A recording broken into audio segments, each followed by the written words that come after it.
మనిషా ఠాకూర్ గారికి ఎలా ఉంది? మా సాయి శక్తిలో మేము ప్రయత్నిస్తున్నాం. ఆయన ఎలాగైనా కాపాడతాం. ఠాగూర్ గారిని చంపాలని ప్రయత్నించిన వారు ఇతన్ని తీసుకుని వెళ్ళిపోయి చంపేశారో ఎక్కడైనా దాచారో అర్థం కావట్లేదు.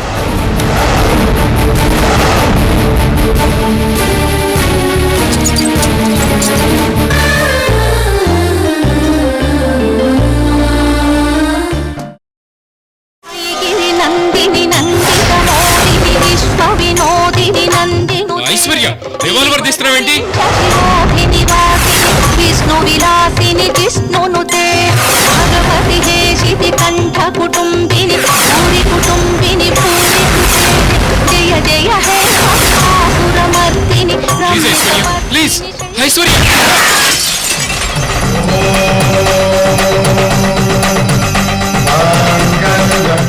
ఐసు ఏంటిది? నన్ను కాలుస్తావేంటి?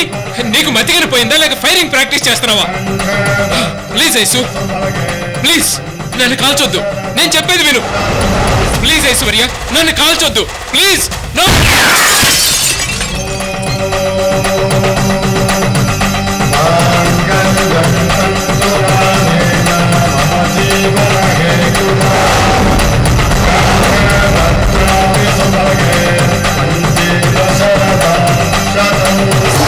ప్లీజ్ ప్లీజ్ నన్ను కాల్చొద్దు.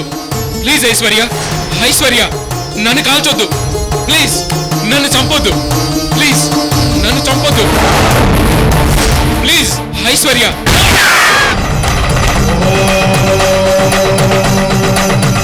దయచేసి నన్ను చంపొద్దు ఐశ్వర్య, ప్లీజ్. ఐశ్వర్య నేను చెప్పేది విను.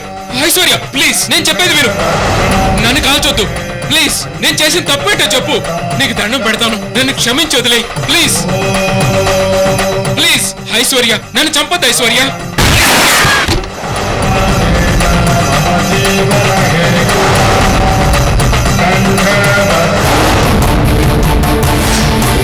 నన్ను కాల్చొద్దు.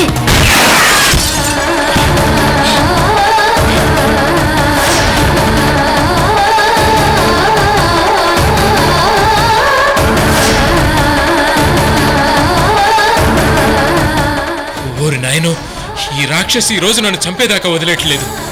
ఏం చేయాలి?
అమ్మయ్య, ఈ తెల్ల రాక్షసి వెళ్ళిపోయినట్టుంది.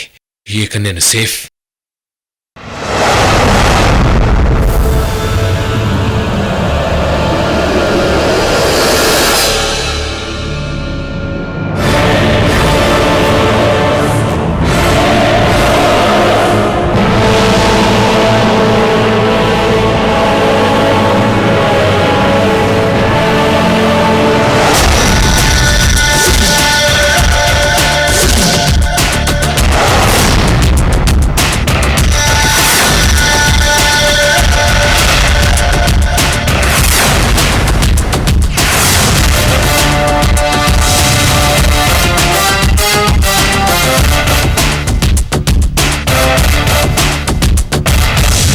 ఐసు ప్లీజ్ ఐసు నన్ను చంపొద్దు Aisu. I love you Aisu. Aisu నీకున్న ఏకైక రక్త సంబంధికుడి నేను ఒక్కడే కదా. నా రక్తాన్ని కూడా నువ్వు కళ్ళు చూస్తే ఇంకా నీకెవరుంటారు చెప్పు. ఐసు ప్లీజ్ ఐసు నన్ను వదిలి నా మాట విను ఐసు. ప్లీజ్ నన్ను చంపొద్దు ఐసు ప్లీజ్.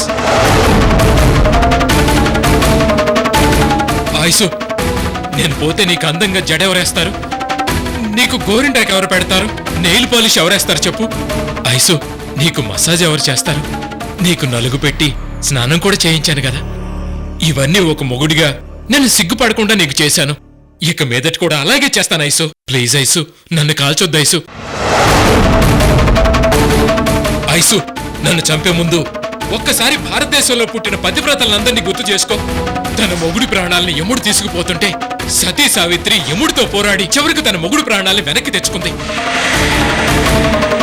కానీ నువ్వు మొగుడు ప్రాణాలనే డైరెక్ట్ గా యముడి దగ్గరికి పంపించాలని చూస్తున్నావు. ఐశ్వర్య లాంటి పతివ్రతకి ఇది తగునా ఐసు? ప్లీజ్ ఒక్కసారి ఆలోచించు.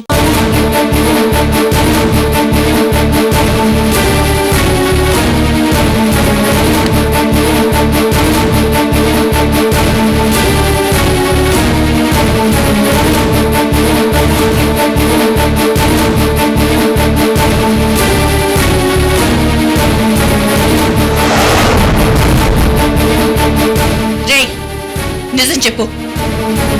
ఠాగూర్ గారింట్లో ఇదంతా ప్లాన్ చేసిందెవరు? ఠాగూర్ గారిని కాలుస్తారని నీకు ముందే తెలుసు. అలా కాల్చిందెవరో కూడా నీకు తెలుసు.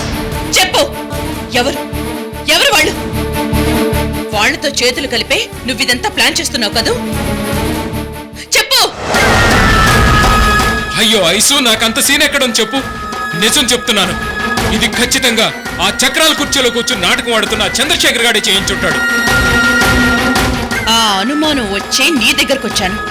నిజం చెప్పు, ఆ చంద్రశేఖర్ నిజంగానే పైకి లేచి నీతో మాట్లాడా? అవునైసు, నేను నిజమే చెప్తున్నాను. నా మీదొట్టు. వాడు నిజంగానే పైకి లేచి నాతో మాట్లాడాడు. నిన్ను అలేఖిని ఠాగూర్ని చంపేస్తానని చెప్పాడు. ఖచ్చితంగా ఖచ్చితంగా వాడే ఠాగూర్ని కాల్చుంటాడు.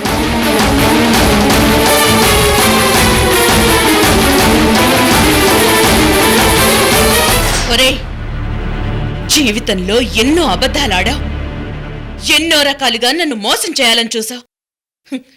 కనీసం కనీసం ఈ ఒక్కసారైనా నిజం చెప్పు. అయ్యో, నేను చెప్పేది నిజమైసు. నీకు నమ్మకం లేదు కదా? కావాలంటే నన్ను వెంటనే ఠాగూరింటికి తీసుకెళ్ళు. చంద్రశేఖర్ ఆడిందంతా నాటకమని నీకు నిరూపిస్తాను. ఇప్పుడు అతనక్కడ లేడు. అతనక్కడ లేకపోయినా నేను నిరూపిస్తానైసు. అప్పుడు కూడా నీకు నమ్మకం కలగపోతే నన్ను అప్పుడు కాల్ చెయ్యి.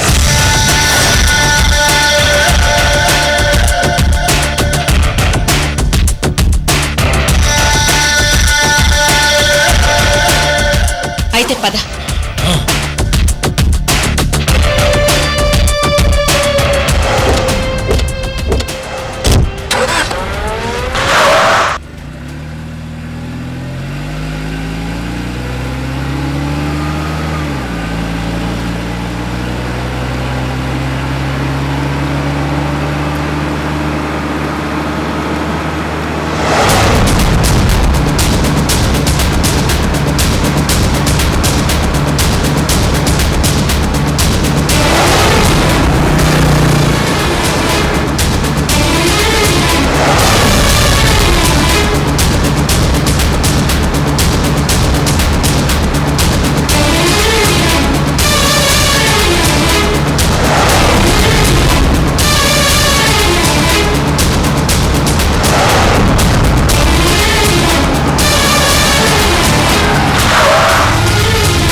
వెనక నీ సెక్యూరిటీ, ఇక్కడ వీళ్ల సెక్యూరిటీ, ఈ పక్క పోలీసులు, వీళ్ళందరి చూపులు నా మీదే ఉన్నాయి. నాకెందుకో భయమేస్తుంది ఐసు. నువ్విప్పుడు కరెక్ట్గా చెప్పకపోతే పోలీసుల చేతిలో ఎన్కౌంటర్ అయినా అయిపోతావు, లేదంటే మా వాళ్ల చేతుల్లో సమాధైన అయిపోతావు. ఇక్కడ ఎవ్వరికీ దయా దాక్షిణ్యాలు లేవు. గుర్తు పెట్టుకున్నా మొగుడా.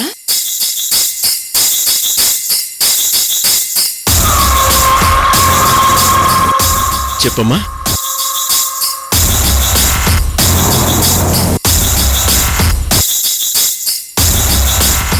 మురళి అంకుల్, మీరు ఒకసారి నాతో రండి.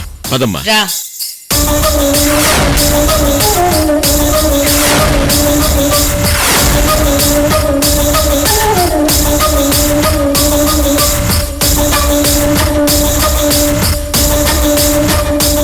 చూపించు. ఏదో నిరూపిస్తానన్నావుగా, చూపించు. చూపిస్తాను. ఆ చంద్రశేఖర్ గాడు ఒట్టి డ్రామా గాడు మిమ్మల్ని చంపడానికి వచ్చాడంటే మీరు నమ్మలేదు కదా. చూడండి.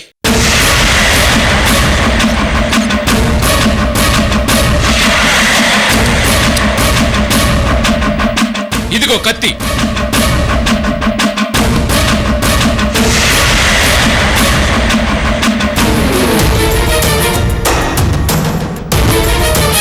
చూడండి, రివాల్వర్.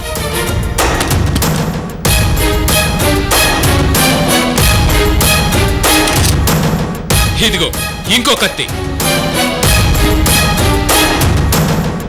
మీరు తప్పుకుంటారా?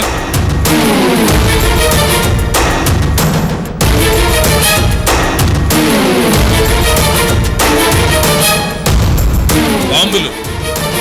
చెప్తే నమ్మరు.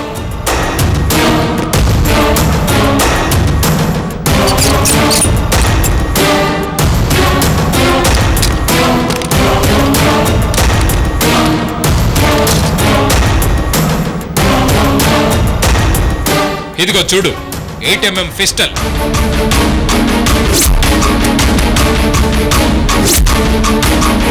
ఏయ్, పక్క తప్పుకో.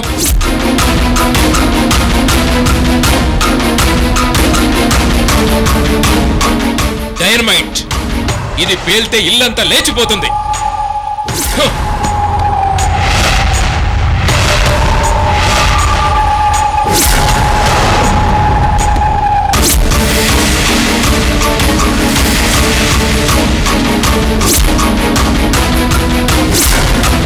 చూడండి, ఫైనల్ గా బెల్ట్ బాంబు. చూసారా? ఇప్పుడైనా ఒప్పుకుంటారా నేను చెప్పింది నిజమని?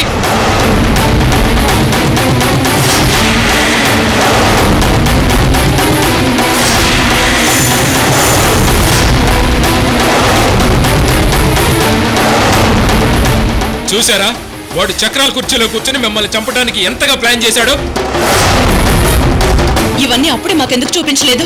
అసలు మీరు అప్పుడు నా మాట నమ్మే పొజిషన్ లో ఉన్నారా? ఇవన్నీ ఎక్కడున్నాయని మీకు చెప్పి చూపించినా మీరు చంద్రశేఖర్ గారిని అనుమానించేవాళ్ళు కాదు, నన్ను అనుమానించేవాళ్ళు. ఇవన్నీ నేనే ఇక్కడ పెట్టానని నన్నే చెత్త కొట్టేవాళ్ళు. అందుకే నేను చెప్పలేదు. అంకుల్, దీన్ని బట్టి మీకు అర్థమయ్యే ఉంటుంది. ఎస్, ఆ చంద్రశేఖర్ చాలా తెలివిగా ఇంట్లోకి ఎంటర్ అయ్యాడు. చాలా తెలివిగా నాటకవాడి ఠాగూర్ గారిని కాల్చేశాడు. రమేష్ సార్. హ్యాండ్ ఓవర్ చేసుకో. కుమార్ సార్.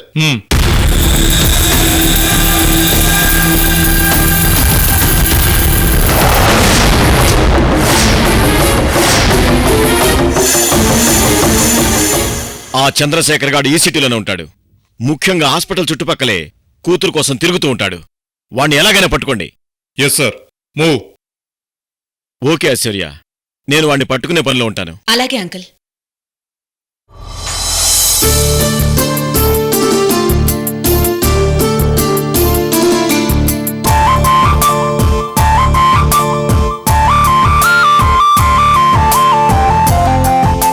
ఐసు, నేను ఒక విషయం చెప్తా, నమ్ముతావా? డాక్యుమెంట్స్ మీద సంతకాలు పెట్టించుకుని నీ ఆస్తి రాయించుకోవాలన్న ఐడియా నాది కాదు, ఆ లాయర్ శివనారాయణది. నేనింకిలాంటి తప్పు ఎప్పుడు చేయను. కావాలంటే గుంజెళ్ళు కూడా తీస్తాను, లెంపలేసుకుంటాను. నీకింకా కోపం పోకపోతే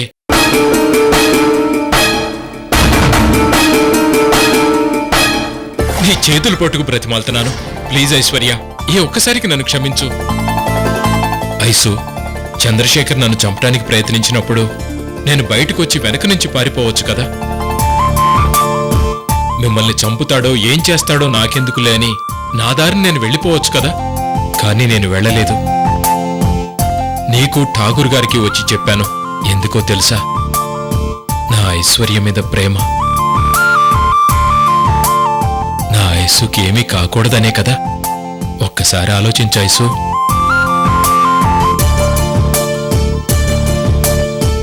నిన్ను క్షమించటానికి ఏదో ఒక లాజిక్ వెతుకుతావురా ఇడియట్. తిడితే తిట్టావులే గాని నన్ను క్షమించినట్టేగా. నీ మూలంగా చంద్రశేఖర్ అనేవాడు నాటకాలు ఆడుతున్నాడు, మర్డరర్ అని తెలిసింది కాబట్టి నిన్ను క్షమించేస్తున్నాను. చాలా థ్యాంక్స్ ఐసు, చాలా థ్యాంక్స్. హో, నా ఐశ్వర్య మొహం ఎంత టైర్డ్ అయిపోయిందో చూడు. ఉండు, ఇదంతా చెమట పట్టేసింది. ఇక చాలు, పద నువ్వే డ్రైవ్ చేద్దు గాని. అలాగే ఐసు, అలాగే పద.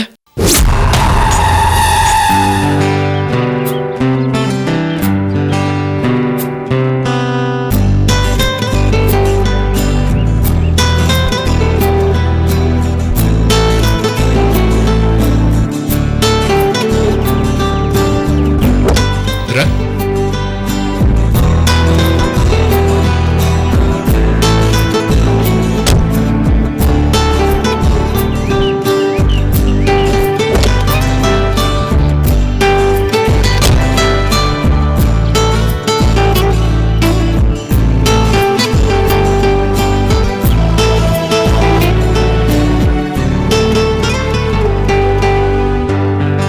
బ్యూటిఫుల్ గా ఉన్న వయసు. వీటికేం తక్కువ లేదు గాని నన్ను హాస్పిటల్ దగ్గర డ్రాప్ చేసి నువ్వు ఇంటికి వెళ్ళిపో. నేను ఫోన్ చేసినప్పుడు రా. అలాగే.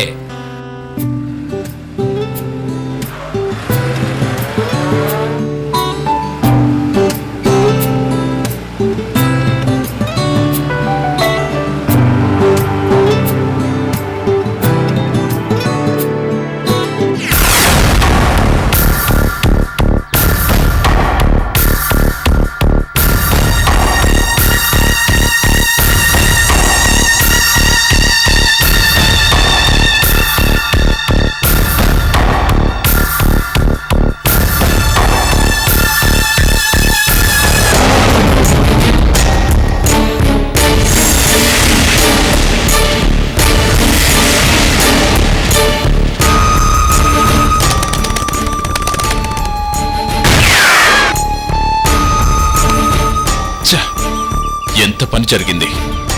నేను ఒకటనుకుంటే మరోటి జరిగింది.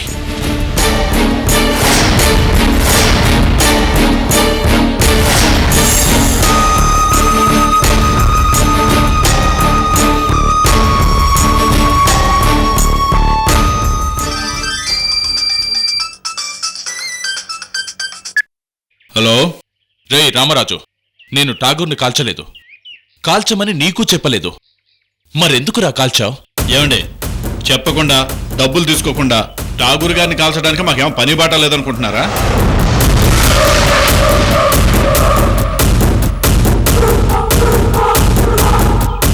అసలు ఠాగూర్ని కాల్చడానికి మాకు ఎటువంటి సంబంధం లేదండి.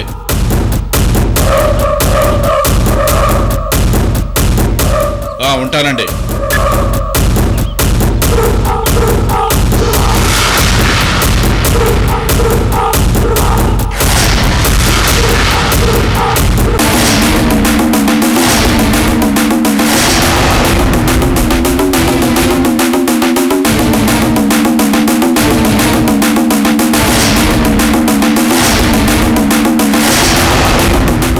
ఆ రోజు కాల్చింది నేను కాదు.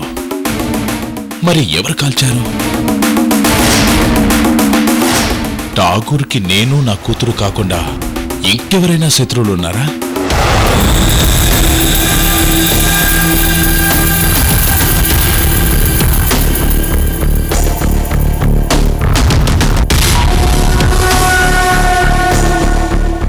ఐశ్వర్య ఐశ్వర్య డ్రామా ఆడుతుందా? అవును, ఐశ్వర్య డ్రామా ఆడుతోంది. చాలా తెలివిగా ఇదంతా చేయిస్తోంది. అలేఖ్య ఇంతకు ముందు ఐశ్వర్యని భయంకరంగా అవమానపరిచింది. పగబట్టినట్టుంది. అందుకే నటిస్తోంది. తనకు సంబంధం లేనట్టు సీన్ క్రియేట్ చేస్తోంది.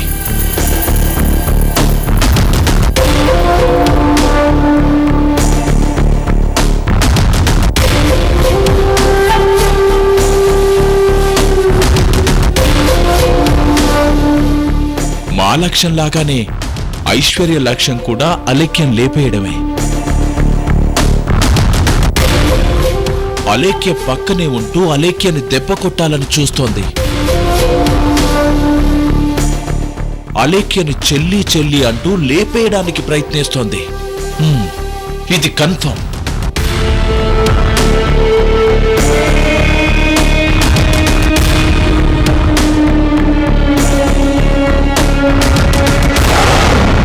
ఎవరితోనో మాట్లాడి వెళ్ళిపోయింది.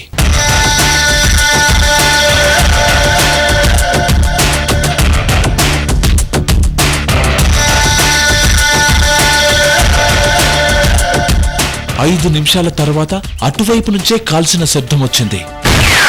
అంటే గ్యారంటీగా ఐశ్వర్య అలేఖ్యని లేపేయడానికో లేకపోతే ఠాగూర్ని లేపేయడానికో ప్లాన్ చేసింది. ఐశ్వర్య పెద్ద కుట్రలోనే ఉంది. చాలా పెద్ద కుట్రలోనే ఉంది.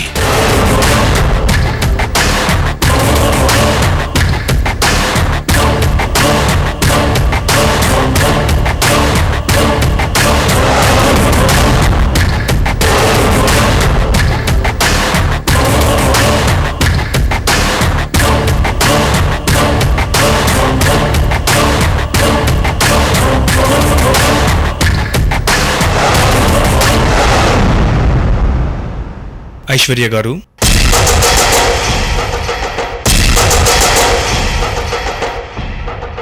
శ్రీకర్, ఠాగూర్ గారికి ఎలా ఉంది? డాక్టర్ గారు 5 నిమిషాల్లో చెప్తా అన్నారు. ఆ రిపోర్ట్స్ కోసం ఎదురు చూస్తున్నాం. ఆ ఇడియట్ చంద్రశేఖర్ చేసిన పని వల్ల చాలా డిస్టర్బ్ అయ్యాం. ఆయన ఏం చేశారు?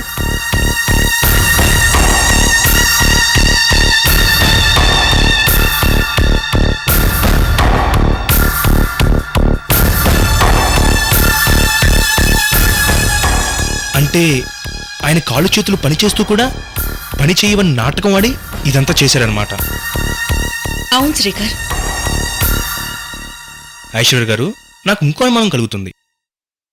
ఆ అరుంధతి చంద్రశేఖర్ కాకుండా ఇంకెవరో అలేఖ్య మీద గాని ఠాగూర్ మీద గాని పగపట్టి ఇదంతా చేశారేమో అనిపిస్తుంది.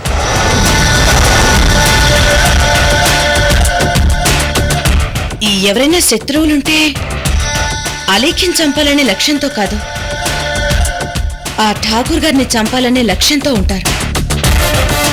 ఆ ఠాగూర్ గారి వలన పోగొట్టుకోకూడనివి పోగొట్టుకుని పగబట్టి ఇదంతా చేసుంటారు.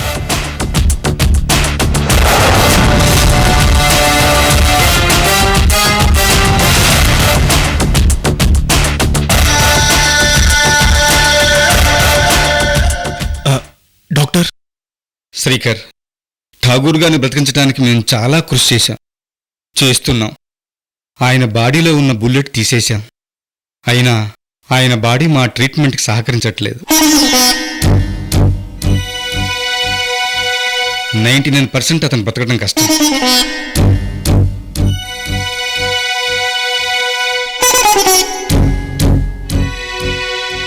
We can't promise you to get him back.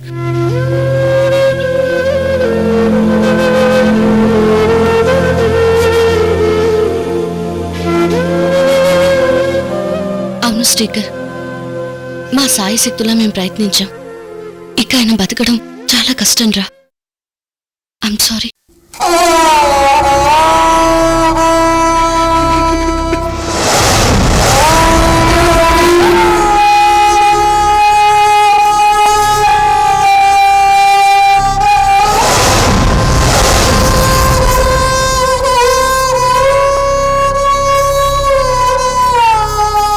Anusha, Anusha,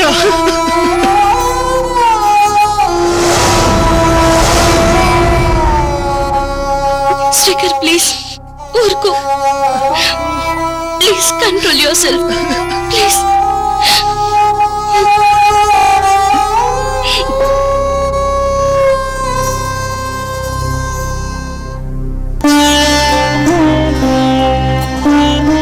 Srikar, ఏంటిది? ఊరుకో. వీడి మడతల గురించి బెంగ. ఠాగూర్ గారు చనిపోతే వీడిలాగే వీడి మడతలు కూడా అనాథ అయిపోతుందని బాధపడుతున్నాడు. అనాథ అయిపోవడం ఏంటి? అలేఖ్య తండ్రి ధనంజయరావు గారు కాదు. ధనంజయరావు గారు పెంచిన తండ్రి మాత్రమే.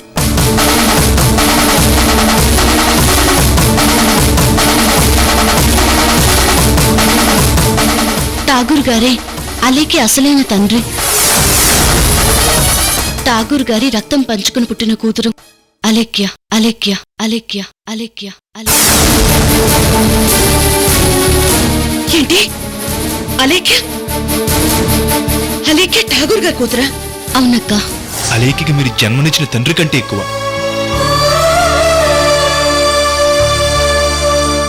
జన్మనిచ్చిన తండ్రి కంటే కాదమ్మా, నిజంగానే జన్మనిచ్చిన తండ్రినమ్మా. నేను జన్మనిచ్చిన తండ్రిని కాబట్టే అంతలా పరితపిస్తున్నాను. నేను జన్మనిచ్చిన తండ్రిని కాబట్టే ఎప్పుడూ నా కూతురు గురించే ఆలోచిస్తున్నాను. తప్పనిసరి పరిస్థితుల్లో 4 సంవత్సరాల నా కూతుర్ని మీ మామయ్యకు అప్పచెప్పాను.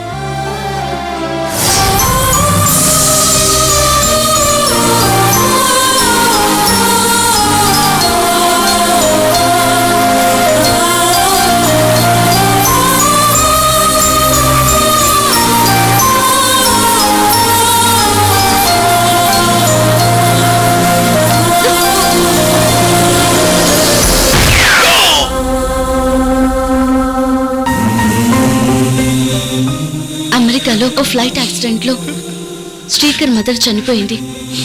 కనీసం ఆఖరి చూపు కూడా శ్రీకర్ కి దొరకలేదు. ఆ బాధతో ఇండియా వచ్చేసిన శ్రీకర్ అలేఖ్యలో తన అమ్మని చూసుకుంటున్నాడు. తర్వాత ఠాగూర్ గారి వల్లే అసలు తండ్రి ఆయనేనని ధనంజయరావు గారు కాదని తెలిసింది.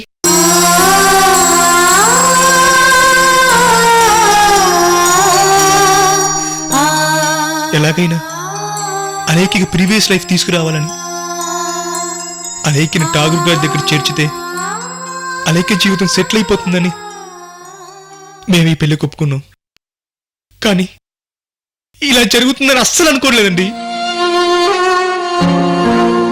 చివరికి నేను అలేఖ్య అనాథలుగా మిగిలిపోతావేమో.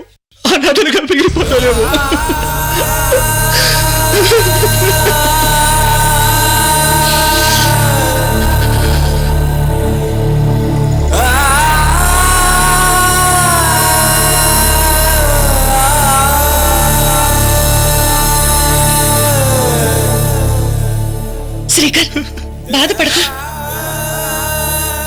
ఒరే, నువ్వు అసలు ఈ పరిస్థితుల్లో ఇక్కడ ఉండకూడదు. పద, ఇంటికి వెళ్దు గాని. అవును శ్రీకర్, అక్కడ అలేఖ్య ఒంటరిగా ఉంటుంది.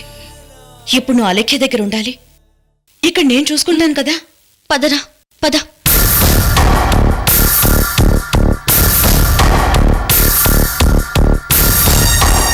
అలేఖ్య తండ్రి ధనంజయరావు గారు కాదు. ధనంజయరావు గారు పెంచిన తండ్రి మాత్రమే. ఠాగూర్ గారే అలేఖ్య అసలైన తండ్రి. ఠాగూర్ గారి రక్తం పంచుకుని పుట్టిన కూతురు అలేఖ్య. అలేఖ్య అలేఖ్య అలేఖ్య అలేఖ్య.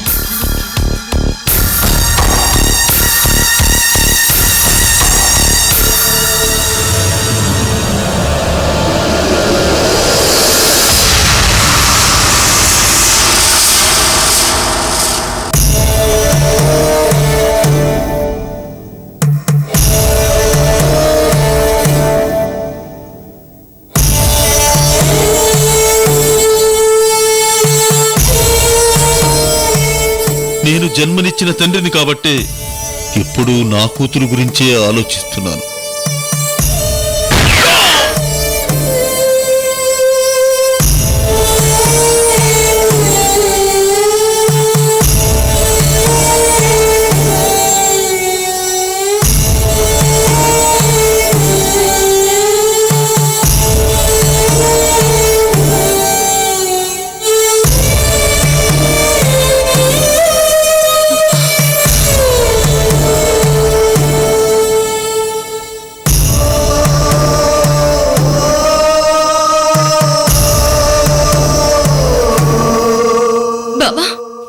గారికి ఎలా ఉంది?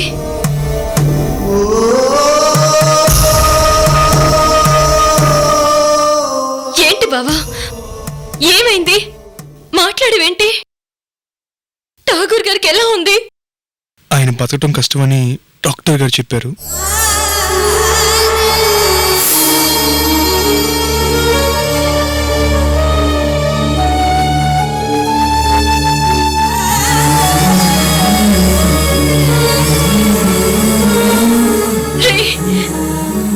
ఏంటో నువ్వు చెప్పేది? అవునా లేఖ్య, 99% ఆయన బతకడం కష్టమని డాక్టర్స్ చెప్పారు.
సాక్ష్యమివ్వగలవు, పొదుగులోంచి కరళాన్ని పిండి చూపగలవా, ఇంటి నుంచి వెలివేసి వెళ్ళగొట్టగలవు, మనసులోని నా రూపం చెరిపి వేయగలవా, అంతరాత్మ నాడు నిన్ను నిలదీసేను.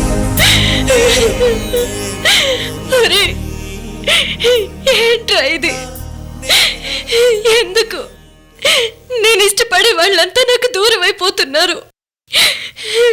నేనెంతో ఇష్టపడి పెళ్లి చేసుకునే సూర్యనారాయణ నన్ను మోసం చేసి శాశ్వతంగా జైల్లో కూర్చున్నాడు.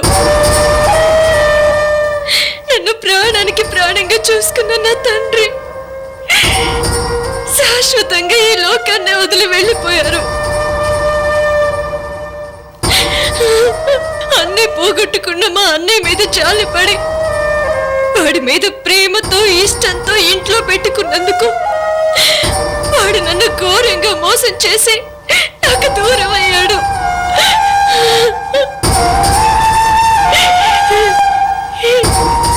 ఇప్పుడు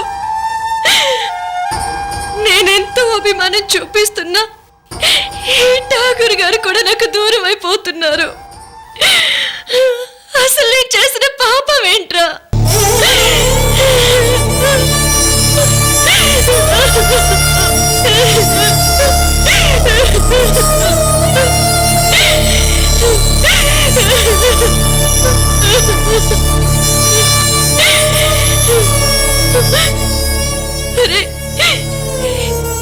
ఇలాంటి టైంలోనైనా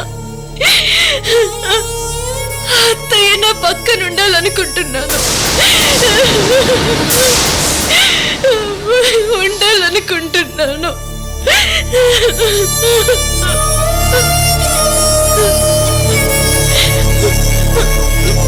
వద్దు వద్దు, అత్తయ్య మీద ఇంత ఇష్టం పెంచుకుంటే నాకు మిగిలిన అత్తయ్య కూడా దూరం అయిపోతుందేమోనని నాకు భయంగా ఉందిరా.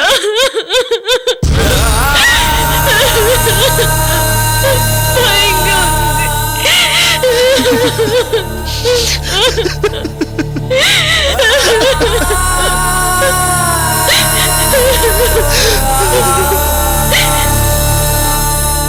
అవునా లేఖ్య, నువ్వు ఇష్టపడిన వాళ్ళంతా నీకు దూరం అయిపోతున్నారు. మా అమ్మ కూడా నీకు దూరం అయిపోయింది. ఆ విషయం నీకు ఎలా చెప్పాలో నాకు అర్థం కావటం లేదు అలేఖ్య, నాకు అర్థం కావటం లేదు.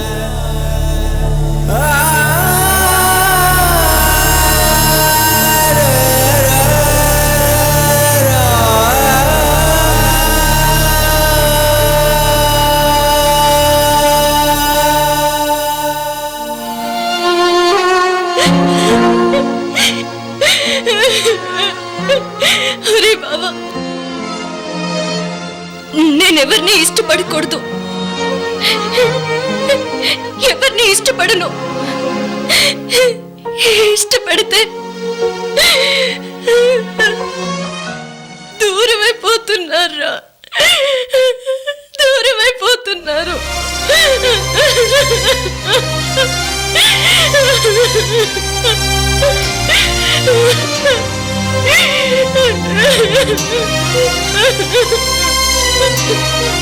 ఒరే బంగారం, నువ్వు ఎక్కువగా ఏడకూడదురా. నీ మనసులో ఏది పెట్టుకోకూడదు. ఎందుకంటే ఇప్పుడు నీ కడుపులో ఇంకో బంగారం పెట్టుకున్నావురా. ప్లీజ్ బాబా, నువ్వు గాని ఈ కష్టాల్లో నా పక్కన లేకపోయిండుంటే నేను చచ్చిపోయేదాన్నేమోరా.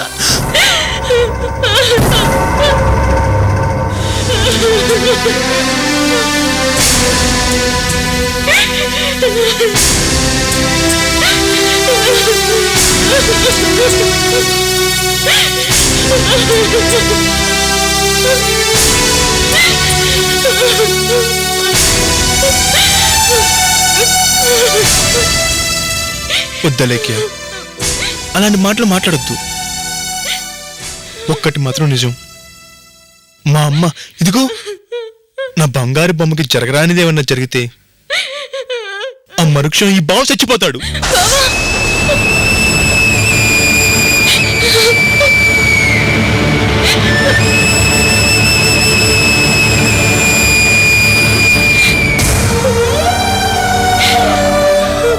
మా అమ్మకి ఏమనైతే ముందుగా ఆగిపోయేది నా గుండె.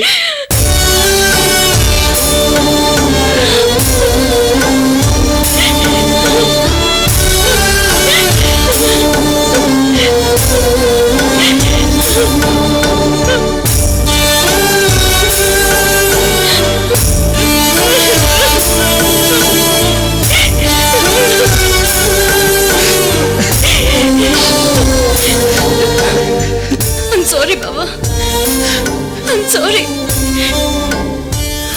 ఇంకెప్పుడు అలాంటి మాటలు మాట్లాడవు కదా? మాట్లాడను. సరే, నువ్వు ఇక్కడ పడుకో. బావా, నాకు ఇక్కడ కాస్త అనీజీగా ఉంది. కాసేపు నేను బయట పడుకుని తర్వాత వచ్చి లోపల పడుకుంటాను. సరే రా.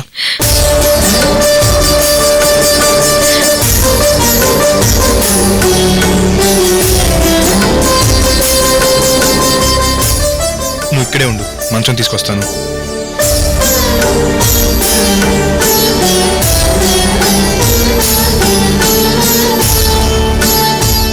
పడుకో.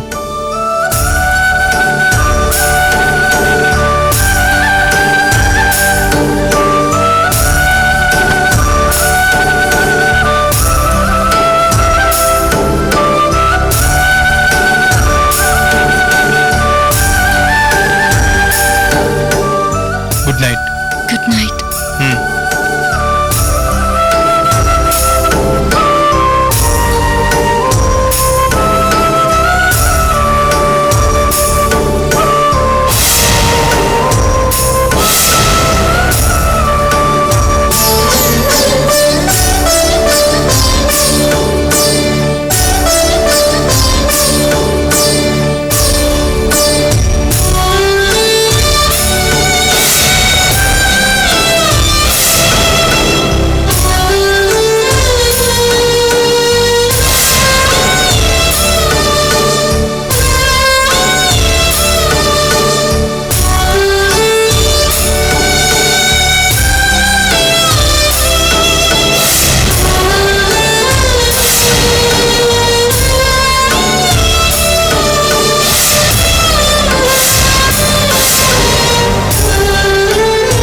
ఆయనకేమీ కాకూడదు. ఠాగూర్ గారు బ్రతకాలి, ఎలాగైనా బ్రతకాలి.